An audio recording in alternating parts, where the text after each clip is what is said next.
എല്ലാവർക്കും സ്വാഗതം. അപ്പം നമ്മൾ എനിക്കൊരു സ്ഥലം വരെ പോകാനുണ്ട്. നമ്മളിപ്പം ഗീവേൻ്റെ ഒരു എക്സാമ്പിൾ കാണിച്ചാണ്. ഒരു ഗീവേ കൊടുക്കാൻ പോകുന്നത് 100 ടാബ് ഉണ്ടാവുന്നതായിരുന്നു. അപ്പം ആരാണ് കൂടുതൽ ലൈക്കും ഷെയറും ചെയ്യുന്നത് അവർക്ക് ഞാൻ എക്സാമ്പിൾ ആയിട്ട് കാണിച്ചാൽ അങ്ങനത്തെ ഒരു ടാബ് കിട്ടും. ബാക്കിൽ ഷിഫ്റ്റ് ഉണ്ടാവും. ഇത് ഒരു എക്സാമ്പിൾ ആയിട്ടുള്ളതാണ്. അപ്പം ഈ ടാബ് വേണ്ടവർ ലൈക്ക് ഷെയർ കമൻറ്റ് അങ്ങനെയൊക്കെ ചെയ്യണം കേട്ടോ. എല്ലാം ചെയ്യണം, എന്നാലും നിങ്ങൾക്ക് ഈ ടാബ് കിട്ടുള്ളൂ.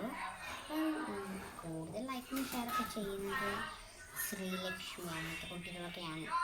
അപ്പം എല്ലാവരും അങ്ങനെ ചെയ്യുന്നത് ഞാൻ കുട്ടിക്ക് കൊടുത്തു. അപ്പം എല്ലാവരും അങ്ങനെയൊക്കെ ചെയ്യുക. ഓക്കേ.